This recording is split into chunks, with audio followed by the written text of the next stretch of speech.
Israel saat ini sedang membahas rancangan undang-undang tentang hukuman mati bagi tahanan Palestina. Rancangan undang-undang itu saat ini sudah masuk ke pembahasan di sidang parlemen Israel. Undang-undang ini memungkinkan pengadilan Israel untuk menjatuhkan hukuman mati kepada warga Palestina yang dihukum karena membunuh warga Israel dengan alasan nasionalistis. Sedangkan bagi warga Israel yang membunuh warga Palestina dalam situasi serupa, undang-undang ini justru tidak berlaku. Para pejabat keamanan Israel sebelumnya menentang langkah tersebut, namun Perdana Menteri Benjamin Netanyahu memberi lampu hijau bagi rancangan undang-undang tersebut untuk dilanjutkan. Mengapa hukum internasional tidak berlaku bagi Zionis penjajah? Apakah komitmen Peace 2025 ini bisa mengakhiri agresi Zionis atau hanya sekedar omong-omong, dan apa langkah tegas seperti yang bisa mengakhiri Zionis penjajah ini? Untuk membahasnya kami terhubung dengan Bung Hasbi Aswar dari Geopolitical Institute. Kita sapa terlebih dulu. Assalamualaikum warahmatullahi wabarakatuh, Bung Hasbi. Selamat wabarakatuh, Bung Anggi. Lantas, bagaimana tanggapan Anda, Bung Hasbi, perihal standar ganda ini? Penyerangan tetap dilanjutkan padahal katanya Peace 2025 Summit yang juga ditandatangani oleh Donald Trump mengatakan mengakhiri seluruh peperangan yang ada, yang juga dihadiri oleh pemimpin negeri yang mayoritas muslim juga, Bung. Ya, ini kan sekedar deklarasi ya, Bung Anggi ya. Saya kira sebagai sebuah apa namanya, ini sekedar deklarasi saja dan ini sudah sering dilakukan oleh baik Amerika Serikat maupun Israel ya. Mereka menyetujui gencatan senjata misalnya, tapi setelah itu tidak ada tindak lanjut, Bung Anggi. Yang terjadi adalah hanya di lisan saja, untuk pemanis saja, untuk menyenangkan hati saja. Tapi setelah itu kemudian ya mereka di lapangan masih tetap melakukan pelanggaran-pelanggaran tanpa tersentuh hukum gitu. Idealnya ini kalau kita bicara ideal ya Bung Anggi ya, kalau misalnya memang ada niat baik untuk menjalankan senjata, harusnya kan diikuti dengan langkah-langkah sistematis lainnya gitu. Ada proses pengawasan, ada pelibatan pihak ketiga, kemudian ada penegakan hukum yang pasti, yang tegas kepada para pelanggar. Dan itu harus melibatkan semua pihak gitu. Ini kalau dalam diplomasi itu namanya multi track diplomasi, Bung Anggi ya. Proses peace building atau proses membangun perdamaian dengan cara melibatkan semua pihak, baik negara, organisasi internasional, termasuk juga dengan kelompok-kelompok non-negara seperti sipil, NGO, jurnalis, tokoh agama, tokoh masyarakat, akademisi, dan lain sebagainya. Nah, harusnya memang kalau ada niatan untuk melakukan gencatan senjata dan perdamaian, harusnya melibatkan semua pihak. Penegakan hukum dalam level negara, penegakan hukum dalam level organisasi internasional, ya pengawasan, gitu kan. Ada tim investigasi, kemudian pemberian sanksi-sanksi bagi para pelanggar, misalnya. Bagi para jurnalis, ya mereka harus diizinkan untuk secara terbuka, bebas untuk melakukan peliputan-peliputan, dan karena mereka kan juga sebagai fungsi kontrol ya, Bung Anggi ya. Harusnya itu harus dilakukan kalau memang ada niatan gitu. Tapi kita tahu bahwa track record Amerika Serikat, termasuk apalagi Israel, mereka itu hanya cuman bermain di lisan saja. Tapi setelah itu ya mereka secara aktif tetap melakukan pelanggaran-pelanggaran yang terjadi atau terhadap warga Palestina, baik Gaza maupun tepi barat. Dan adanya juga zona kuning yang ditetapkan oleh Zionis penjajah bahkan membuat blokade bagi warga jajahan wilayah baru, maksud kami jajahan yang telah dikuasai oleh Zionis Israel, yang akhirnya membuat warga Palestina semakin terisolir. Bagaimana menurut Anda update wilayah Palestina dan Zionis Israel yang lagi-lagi semakin menguasai seluruh wilayah Palestina? Kalau data terakhir 78-22 kalau nggak salah, atau bagaimana menurut Anda, Bu? Ya ini kan berarti ini Bung Anggi ya, yang diinginkan oleh Israel sebenarnya bukan gencatan senjata ya. Yang diinginkan oleh Israel adalah semua tawanan dari para pejuang di Palestina itu dilepaskan. Setelah itu mereka akan melakukan upaya semaksimal mungkin untuk menghancurkan perlawanan di Gaza. Jadi yang menjadi kekhawatiran utama Israel termasuk Amerika Serikat itu kan adalah perlawanan di Gaza. Sehingga ketika perlawanan itu masih ada, belum betul-betul hancur, maka mereka tidak akan pernah berhenti menggunakan berbagai macam strategi untuk menghancurkan perlawanan itu. Jadi Bung Anggi, eh, blokade seperti yang tadi Bung Anggi katakan ya, dari jalur kuning, kemudian ada proses menciptakan kelaparan, membatasi obat-obatan, menyerang medis, menyerang infrastruktur kesehatan dan macam-macam. Itu sebenarnya adalah bagian dari strateginya Israel untuk menghancurkan para perlawanan atau kelompok perlawanan di Gaza. Jadi mereka sebenarnya tidak sekedar ya, tidak sekedar untuk membunuh warga sipil, tapi itu bagian dari strategi perang mereka untuk menghancurkan perlawanan. Nah, sekali lagi yang dianggap musuh oleh Israel itu adalah semua warga Gaza sebenarnya. Gitu. Jadi mereka sebenarnya sangat ingin sekali warga Gaza itu kalau bisa pergilah dari Gaza.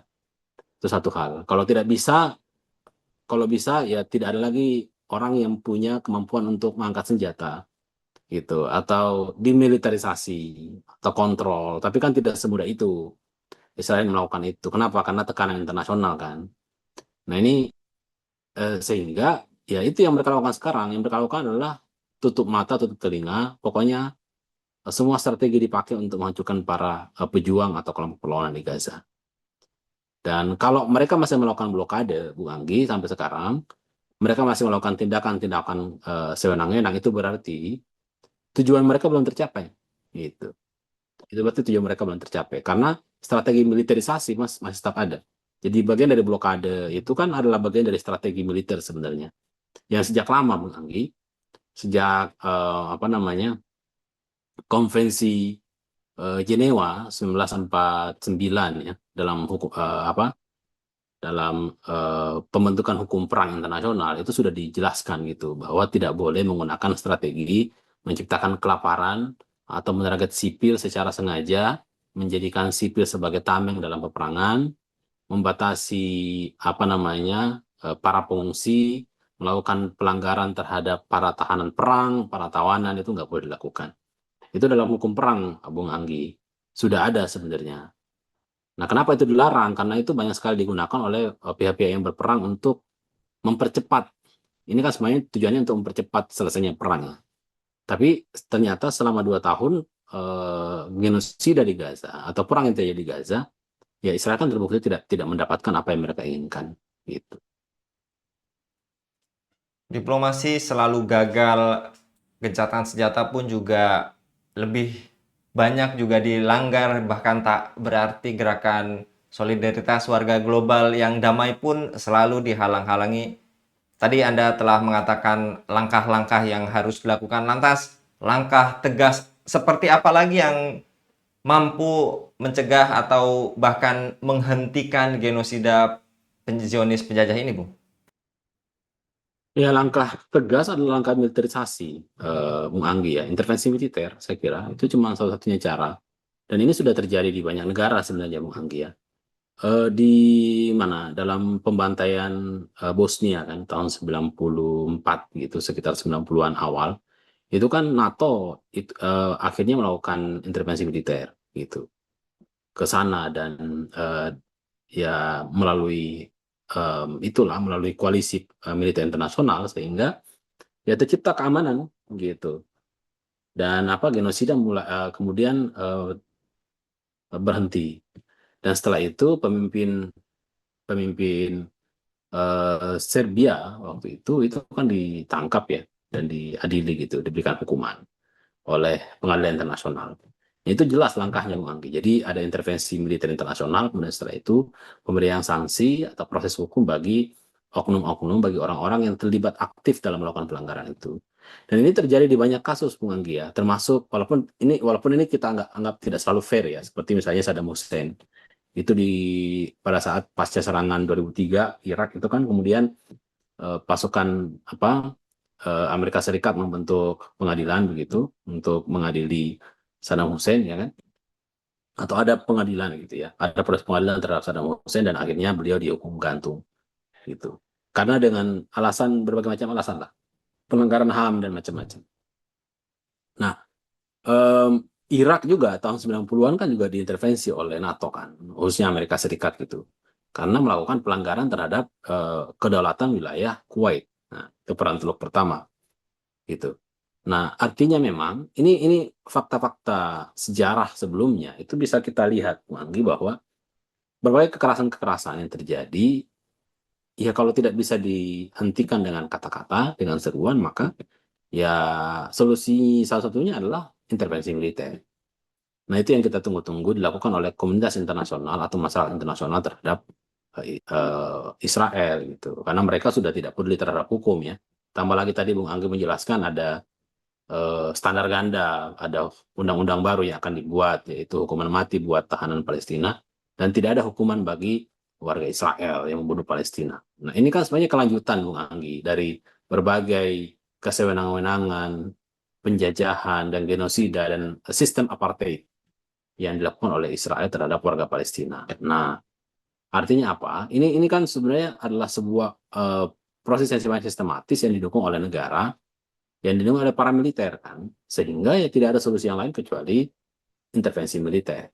Nah, ini kan bisa dilakukan oleh PBB misalnya melalui resolusi Dewan Keamanan PBB, atau kalau tidak bisa melalui resolusi Dewan Keamanan PBB, ya bisa melalui komunitas dunia Islam. Dan itu juga sebenarnya bukan suatu hal yang baru ya. Ada serangan ke Yaman 2015-an gitu, yang dipimpin oleh Arab Saudi kan, koalisi Arab Saudi gitu. Kemudian ada sanksi terhadap Qatar 2017. Kemudian ada upaya multilateral, atau ada upaya sanksi terhadap Suriah misalnya. Jadi sikap-sikap tegas negara-negara Arab atau negara-negara Muslim itu juga sudah pernah dilakukan untuk menghadapi negara-negara yang dianggap tidak patuh terhadap norma dan hukum internasional. Nah, itu bisa dilakukan juga sebenarnya. Sayangnya kan dalam konteks Israel dan Palestina ini itu tumpul semuanya. Jadi tidak apa tajinya tidak ada ya, kekuatan keinginan politik tidak ada, baik dari negara-negara anggota PBB maupun eh, oleh negara-negara Muslim yang ada di Timur Tengah gitu. Itu yang sangat disayangkan Bung Anggi ya. Begitu.